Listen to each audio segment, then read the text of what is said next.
Welcome to What the Theory with Joel and Alan. First wait. I didn't know we're doing deep voice. Hey, well, welcome to Midnights with, with Joel and Alan. What's up? Anyway, today's episode is being recorded on, what is the Saturday between Easter and Good Friday? Good Saturday. Yeah, when God was dead. But good times, God is dead. Are you doing anything for tomorrow? Church, chicken. Church and chicken. CC. You know my chicken joke, are you going to tell it that? I'm going to tell it. You're not? I will. I'll tell the kids. Hey, okay. Do people go to the village on Easter? Some have. I have a couple of friends who have gone. Yeah, I'm going to go and see my family, and we've decided that the movie for Easter is supposed to be Sister Act 2. Say a little prayer for you. That will be the song. So I'll let you know how it goes. Sister Mary Clarence, I think, would approve. Okay. Do people know these references that I'm bringing about? Just me and you. I mean, my kids are going to watch Mrs. Doubtfire for the first time, so. That movie is a bit creepy when you think about it properly. It is. Like Robin Williams is charming and all, but it feels like this guy decided to come in as a nanny and then pretend to be a woman, and it's a little interesting. So anyway. It's that or Juana Man. So which one do you want them to watch? Lady Ballers. Today's episode is called Why Living Your Best Life Will Not Make You Happy. And well, I'm going to do it in 3 phases. So every time I do this and you don't see something, it means Alan has not followed the instructions of what I've put here. So blame Alan if it's just me talking and doing this and nothing's going on, okay? Right, Alan? You know people can't hear you when you nod your head. I'm going to do it in the form of a thesis, which I'll present the argument as is, or what the normal phase of what it means to live your best life. The antithesis, which is the psychoanalytic argument against it, and then a synthesis, which will try and derive both points from it. I'm going to also, do a bit of a closing which relates to Easter. So hopefully it will make a lot of sense. In my head it does, but sometimes I suffer to get things across. So anything that is not as clear, just check in the description. There are going to be, sort of quotations, there'll be videos and links to the books that I'm referring to help you maybe understand what I'm trying to say. Okay, so I was sent 2 videos over the weekend and even during the week. We are at this point at work where we're talking about how you're supposed to be a productive person and how you're supposed to, link your personal goals with the goals at work. And when I, was thinking about, okay, what are my goals for the year? A lot of them were, you need to do this and you need to do a certain number of hours of learning. You need to achieve certain goals at work. And they were all put in this hierarchy, Maslow's hierarchy of needs. I think this is why you put that hierarchy of needs. Maslow's hierarchy of needs, which starts with the need for shelter and the need for food and water and all of that, until you go up towards psychological safety and then self-actualization at the very top. Now, the thesis as I see it is, I'll put it like this, that we are impressed upon to live our best life. And to live your best life, it means you have to maximize your full potential. You maximize your happiness. And this is how I put the thesis. We ought to live our best life. Maslow's hierarchy of needs holds that we climb up towards self-actualization. And today it's sold to us as achieving the best. A happy family, a great job, wealth and success. But behind these is that the notion that when you achieve these things, you will get full happiness. That there is something always around the corner that's going to get you the fullness of your existence, that finally at some point you will be complete. And there's this societal pressure to constantly strive for self-improvement and self-actualization. But it's relatively new. The typical thing that you think about when they talk about psychoanalysis or therapy is that there are prohibitions that society puts on you. You're not supposed to do this, you're not supposed to do that, social rules. And that if you break those rules, you suffer a guilt. Your conscience is telling you that you're guilty of not following the rules that have been put in front of you. And the only way you can enjoy is probably through some neurotic ways, some pathological determinants. You find some way of enjoying your life only by breaking away from the strict rules that people put upon you. So they'll say, don't listen to worldly music, say if you're brought up as a Christian. And the only way you can sort of enjoy it is by finding songs that kind of sound like worldly songs, but they're not really there. So you kind of release that tension by enjoying a little bit, but without coming too far into digression. Now, the opposite is, and this is something that I'm taking this largely from the work of Slavoj, is that the modern day injunction is that you have to enjoy. That the pressure is that you will be the best version of yourself, that you must have all the experiences that are going to make your life complete. And you can see that in FOMO, that fear of missing out. Like, how can you allow time to go by without you maybe not going for the Davido concert, or you haven't experienced XYZ? And often those things are presented to us in the form of something that we can consume. People then feel a sense of guilt, not so much for, breaking rules, but for not achieving their perceived best life. That as you're getting older and older, especially like people who, like me, are getting to middle age, the question is, did I make the most of what I was supposed to do? We can maybe forgive our sins, we can forgive the things that we failed to do, but it's much harder for you to live with the fact that I am unhappy and I've not been able to get the things that I need to. And when I looked up the videos that had been sent to me, one of them was from the School of Life. And I don't really have a beef with the School of Life per se, but it comes to this point where philosophy is almost used as a self-help mechanism. A lot of stuff, I was looking at the top bestsellers and podcasts that are on Amazon, and a lot of them are like things like Atomic Habits, things like The Secret, things that are trying to fine-tune you to a point where they'll say, if you only meditate a certain number of hours a morning, that you're going to be happy and that it's going to get you to that point. You're going to finally feel satisfied. You're going to feel complete. And I think that goes to a quote that I would use from Todd McGowan, which at one point is going to be up here. One thing that capitalism cannot function with is people that accept that failure is itself success. Because you have to be bent upon success to be a good capitalist subject. If you accept that I'm never going to get that object that I desire, then you are no longer seduced by the accumulation or advertising. Now, sort of looking at that is, let's say my dreams are to become a great CEO, to live a happy life. They're ideological markers that are told to me that this is a sign that you're successful. You're driving a nice car, you live maybe in Kololo, or you are able to afford holidays, abroad. Now, if you decide at certain points that, the things that you're going to have to sacrifice to get that you don't want, that makes you a very poor capitalist subject, because you're not going to forego everything else to try and achieve that kind of success. And by failing to forego those things, you're not really participating in ideology as it's supposed to be.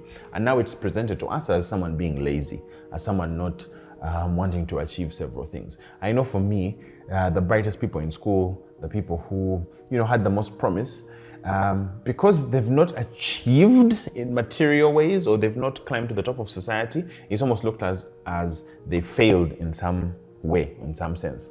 I think, Alan, we were talking about that at some point when you were talking about you at school and your brother. I think there was pressure on you to achieve certain things, and that will mean that you've been successful. As opposed to if you said, I just want to live my life doing this, you might be seen as, you didn't really maximize your life. I'm reaching. Not that, I think I actually reached the top. Yeah. And then, let me say, like, if you've been perfect for like 4 or 5 years, and then someone who came from 10th to 8th is getting a reward, like, what about me who's been at the top all this long?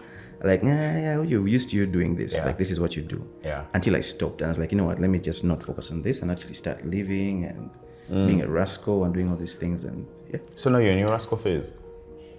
Yeah, for the last 30 years I've been. Long-term rascal. No, yeah, so the concept I think that I would want to use for this is the one of the superego. So if you are familiar with the ideas of Freud or whatever, he sort of postulated that mentally we have the id, which is your instincts, your natural desires, things that you don't have to consciously think about, but they're motivated by your sort of drives. And then you've got your ego. The ego is the deciding factor, the thing that makes you choose, I'm not going to eat today, or I'm going to drive my sexual desire into a marriage instead of just like, sleeping with everyone that comes before me. It's a way in which you interpret the things that come from society and civilization, and also deal with the pressures that come from your id. But between the id and the ego, there is a superego. But the superego is not some different facet. It's just a process by which you internalize the desires of the society around you. So if you were born in, in Buganda, for instance, the superego would take in the things that I am a subject of the Kabaka of Buganda, and therefore all my desires to become a very good person have to be situated within that sort of ideology. If you're born in church, there are certain ways in which the church determines that you're supposed to take those desires that come from your id and your self-actualization as an ego. So you think of the superego as an internalization of the law of the other. It constitutes the agency by which the subject remains in a social order. Now, as a social being, if we were to take what Aristotle was saying, is that we are political animals. And being a political animal, it's not that we have to always go and vote. It's not talking about it in that sense. It means that we are constituted by language.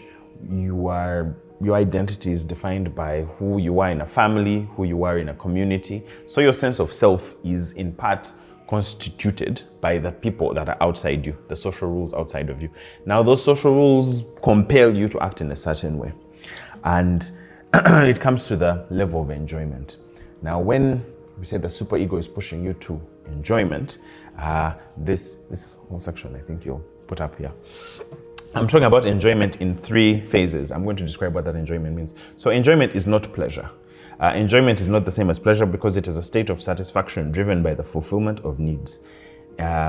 Enjoyment, on the other hand, is an intense, even disruptive experience that can both be pleasurable or painful.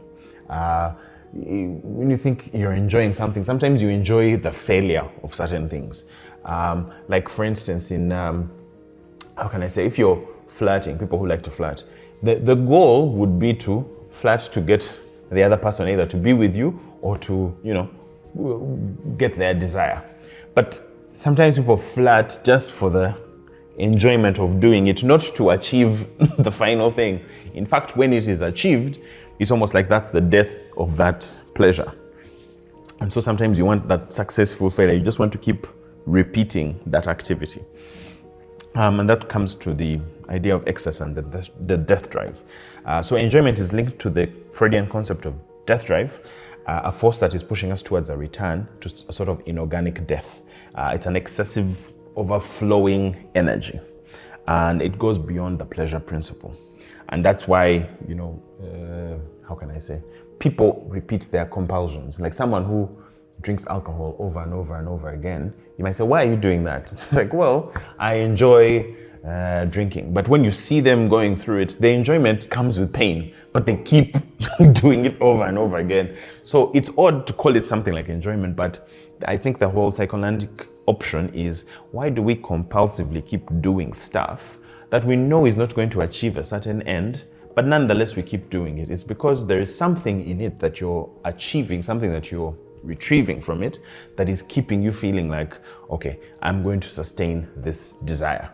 And that's where the antithesis comes. So the thesis is that when you achieve certain goals, when you receive the societal pressure to enjoy, when you make yourself, what are those things where you wake up and you work out and then you take a cold shower and then you meditate? Like there are all these things that you stack up, and then they'll say, why are you doing that? I'm doing it so that I can achieve fullness. But if you watch someone living that life, the psychoanalytic critique of it is that you're not really doing it for the reason that you think you're doing it. You're kind of in this consistent drive trying to get yourself to become complete because you think there's something lacking within you.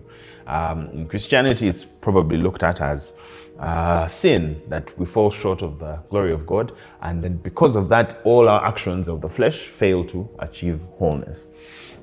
In the secular world, you think that we've given up on that idea, but in the secular world, we almost punish ourselves. Nothing is ever enough. If you reach a point of satiety, if you reach a point where you say this is enough, it's almost like you're going against the grain. How can it ever be enough? How can you be satisfied? And that's the, if I'm to break it down from our guy Immanuel Kant, what an unfortunate name, Immanuel Kant. He'll call it the categorical imperative. So the categorical imperative is that whatever you act on, you would wish at the same time that it would become a universal law. So if I say I'm going to, it's right for me to steal bread when I'm hungry, that action, according to you, is saying that if anyone were hungry and in my position, they ought to steal the bread by you doing that. But if you think stealing is wrong, that means that you ought not to act in that way. Now, to obey that imperative is almost impossible. I think that's where all religions have said to follow the law is impossible. Because once you put the law here, exceptions will occur and then you break them. Now, differently, there's the unconscious demand where we think that all our actions we're in control of. Now, when I spoke earlier about the id, the superego, you might think that you are doing something for a certain reason, but you don't really know why. Let's go back to someone drinking. If you're drinking alcohol, or if you are excessively using it to, have enjoyment, the enjoyment that is visible at the top might be that you're drowning your sorrows, or that you're hanging out with your friends, but the action itself is not enjoyable. Maybe you wake up with a hangover, maybe you become drunk and you make certain decisions that are detrimental to your future. But nonetheless, there is something that you're deriving from it, but it's usually other people that see what you're deriving out of it. It's other people that say, well, maybe you're drowning your sorrows out of it. So both Kant and Zizek would believe that we're responsible for our actions. And I'll take myself as an example. When I came back to UG to work, one of the things I told myself was, it's my duty as the firstborn to come back and do and take care of the family, build wealth here, try and create a better life for the people that I care about. And at that point, I was living in denial. I was disavowing my own true part in this thing. With it being Easter, for instance, I saw a thread talking about, is Judas to be blamed for what he did? Now, some may argue, do you think Judas was to blame? He was a product of the prophecy, right? Uh-huh. Like he had to do what he had to do. He had no other option. It was written. Okay. Mm. I used to think that, but now, not that I think that the prophecy was a real thing, but I sort of look at it as the banality of evil. If you think of that idea, was that the guys who were in Nazi Germany, who were the ones executing the Jews, when they were on trial, it's not that they were evil human beings that were born with some soul that was completely corrupt. It's just that they were doing their jobs. Like, this is what my boss said, let me do it. And in a similar way, I would say things like, well, it's my duty to be the firstborn, therefore I must do this. And the critique that comes from the likes of Zizek are, you are not allowed to say that it is just my duty and therefore I am out of it. I'm just like a cog in the wheel moving. No, you have to then accept you are nonetheless responsible, even if it is your duty. So if I say it's my job to fire people because they're not doing a good job, I may say, look, sorry, it's just business. It's not what I want to do. You're not really allowed to do that. Even though you are compelled, you as a free-thinking person always have an option. You always could say, I'm not going to do this. And for the example that I may take in the biblical faith, Jesus was destined to sacrifice his life. But nonetheless, he had to decide to do it in the Garden of Gethsemane. He had to sit and bleed and pray, say, can you take this cup of suffering away from me? But nonetheless, he chooses it. And to be a true subject is to say, Nevertheless, this is what this means, and I'm choosing to do it. So the responsibility cannot go away from me to say that I came back because of my duty as a firstborn son. I chose to do it. And so I don't have the excuse of saying it is away from me. So psychoanalysis is actually much worse than Christianity, because in Christianity, you're not to blame for the things that are not your fault. But in psychoanalysis, you are to blame even for the things that are not within, say, your moral category. Because to throw it onto someone else, you are avoiding responsibility. So the difference between blame and responsibility is, blame is you had some power to make sure it didn't work that way. Responsibility is, nonetheless, you feel like you have no option but to do it, but your lack of option to do it is still within your remit. Did that make any sense? Yeah, you did. I just want to take it back to Judas, because it's Easter, right? Okay. So you're saying, like, if Judas had an option to say, no, I'm not going to betray Jesus, and Jesus would find another way, like the heavens would have another plan B somehow it would of how it it would would get happen. to the cross. Yeah. So he's to blame for betraying. Because he took it upon himself. He actively, the connection of the destiny and his own choice came together such that it's only after the fact that you would go, oh, it was written. Like every single time it would happen, it was written. It was never before. Whenever Jesus would say, you're going, like when he told Peter, you're going to betray me. Like Peter genuinely said, it can never be me. I can't do it. But in the moment it happened, I don't think Peter can go, Jesus told me that I would be the one to betray him, therefore I did it. But no, he did it, and it's only after doing it that he realized that, oh shit, that's what he was saying to me. And I think also Judas realized that he had a choice. That's why he took himself He out. ended up saying, I'm going to hang myself, or he tried to return the money, because you are in the thing. Even if the divine force can say, oh, this is inevitably going to happen, you can't remove yourself from that responsibility. Yeah, that's my thought. Okay. Anyway, the perversion of duty, the sort of distance I think that we have is irony. There's a time I was tweeting and I said that we follow Mammon, it's Mammon, Mammon, which is, I guess, money, worshipping money, more easily, because in our minds we say, well, money isn't everything. I don't really need to get it, but society compels us to have to pursue cash and whatnot. Like, we're trying to remove ourselves from that responsibility. But nonetheless, if every day you wake up and you pursue money, if every day you make profit the number one goal of your life, who is responsible for that if not you? Nonetheless, you are responsible, even if everything around you is pointing you in that direction. And so I think that responsibility, we disavow it by saying, well, it's business, or that's what you are ought to do, you're supposed to do. And I think the achievement, grind mindset, all of that stuff is trying to make something that you have a certain distance from become something that you love. So you become a self-exploiter, like the Andrew Tate stuff. You're like, the system is corrupt, nonetheless I'm going to come to the top of the system. So someone who's like that is at least accepting responsibility for certain actions that they're doing. Where I disagree with them is that they go in a cynical manner. They sort of think that by achieving the very top of that thing, that when you become the master, when you become the slave driver instead of the slave, somehow that is the completion of your moral journey. And I think that I disagree with that. So what's the, I guess, synthesis of this? Ideology is sold back to us as its very opposite. By that I mean that people who sell you things as a guru, or as, take this method, or pray this prayer and suddenly everything is going to be okay. It's sort of telling you that the ideology of the world is there, but you get out of ideology by accepting certain things. In philosophy, it comes from Plato's cave. So Plato's cave was the idea that, you're sitting in a cave of shadows and you're not seeing the real world. And the philosopher is the one who gets out of the cave and sees the sun, and then understands that, the things we were seeing in the cave were just shadows. Now, the critique of that is that, the very time you think you've escaped ideology is when you're in the most ideological position.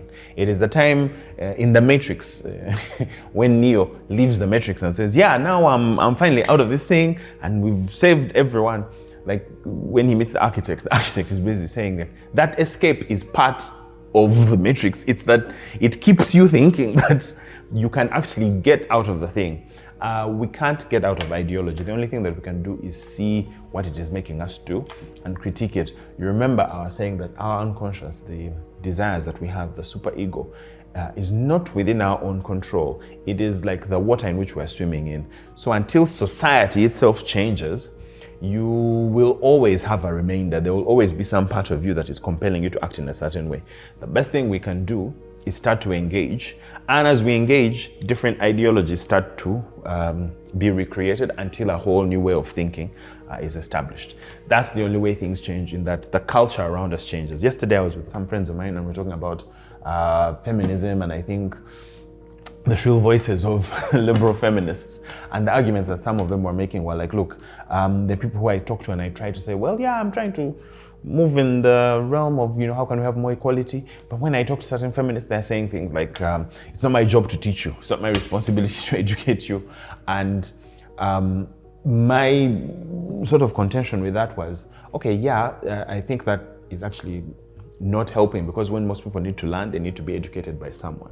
But the reason I think those feminists will be saying things like, well, you're not really trying to learn, is that information is all around you, and people sometimes come in the guise of, I want to just ask some questions. I'm just asking questions. What's going on? As a way to undermine a certain goal, and you never really know someone's intentions. I think on both sides there is need for discomfort. There is need for things to become imperfect, for things to become inelegant. But only in sitting in that stew do you get new generations that come about where they don't even debate it. I would hate to live in the kind of society where we keep debating, is rape terrible? Like if someone has to go, oh, well, what is consent?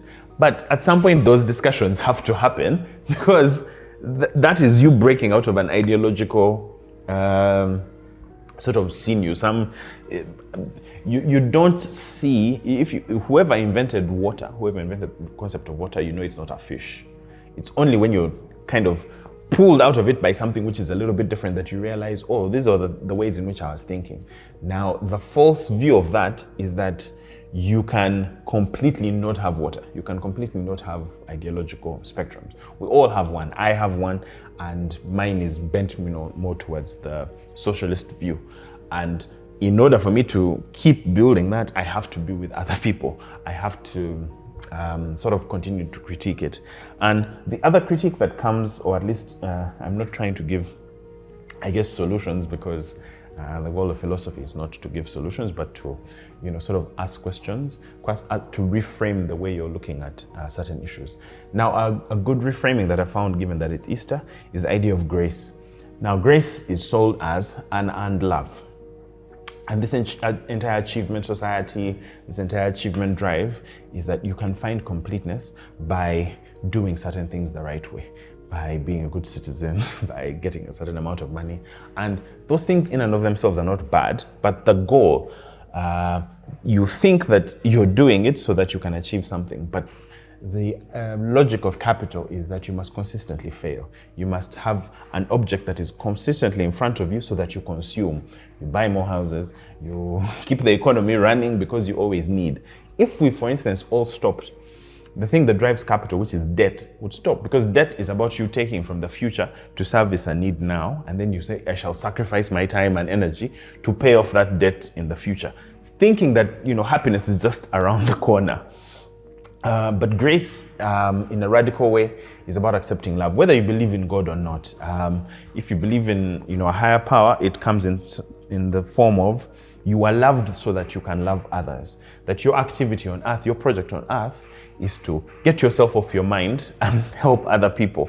That if you keep trying to fulfill yourself, you are a gap, you're a lack, you're something that even if you keep pouring in products and achievements, it will never be enough.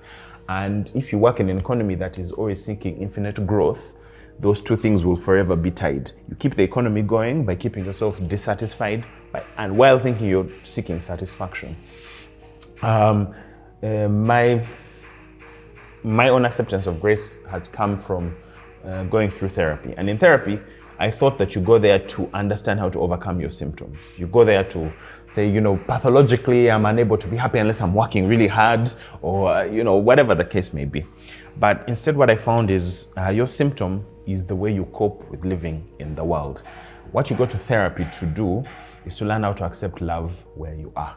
And it's very hard to accept love because we only take the kind of love that we think we deserve. And if we think we deserve love from accomplishing certain things, it will always be beyond us. But if you can say that, well, I don't need to be anywhere. I'm a human being. I just exist. I am a product of my environment.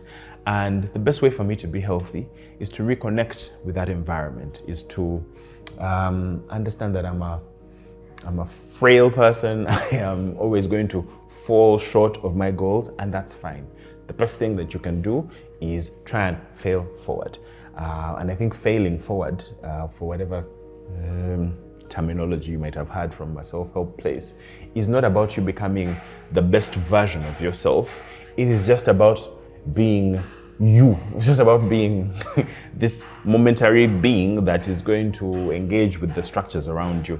That even if you achieved great and mighty things, the purpose behind achieving those things is to make other people's lives much better. Because if you try and satisfy only yourself, you are an unending need, but the community needs you. I've linked something to someone called Peter Rollins when he talks about the idea of grace in pyrotheology. And one of the things that he speaks about is that to move away from that obsession with achievement, it is to give, it is to create for others, it is to have, I keep talking about love and people keep saying, yeah, this guy is always in that thing. But I generally mean it is beyond a sentiment. It's about orienting yourself towards how much you have to give. And when you give, that's when you realize how much you have. And I'll close it, I think, with my idea of what Easter is supposed to be. The question I'll ask many people is, what do you think died on the cross? And a lot of people say it's a man. And I think that's where the Christian church has gone now, that a man died on the cross, and that's where death was defeated, sin, and we'll get rid of this body that is always desiring things. And in some way, I think we've gone back to a pagan view. We've gone back to, yeah, Jesus came, but he was not the real him. The real him is coming later in glory, and he's going to be a real king, and he's going to punish everyone, and so we must look to the world to come.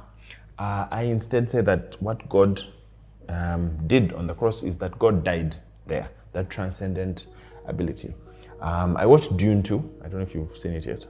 Now, the thing I liked about Dune 2 is that it's a deconstruction of the Messiah myth, and that, someone else is going to come to save you. And there's a discussion there where the people on Arrakis were saying, why is it always someone from outside that is coming to save us?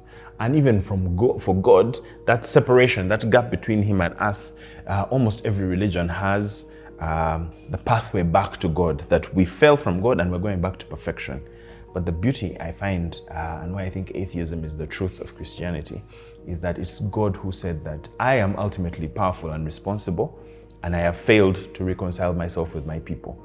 Therefore, I'm going to rip the curtain. Like when Jesus died, the veil between man and God was split, but it wasn't split from the bottom up, it was split from the top coming down, meaning that God himself fell into humanity. And in all other religions, man can do nothing without God. But in Christianity, it's that God can't do anything without us. So us being the body of God means that we have to accept that radical freedom, that with each other, we can then create heaven on earth. The kingdom is here. And for me, that's the message of the Holy Spirit, that, the death of Jesus was the death of God, but not in the sense that the goals and the meaning of God, which is love, died. It's that it became something here on earth. It's no longer something that is beyond us. It is something that we've done. And I don't know if we're ready to accept that when he said it is done, it is finished, it was finished. It's not that there's part 2 coming, that there is some other thing. We are here. And also that our egos are going to survive death. I think all of that is still a remnant of what we hoped was going to come. And yet, when the Messiah came, he was not a warrior. He was not offering eternal life.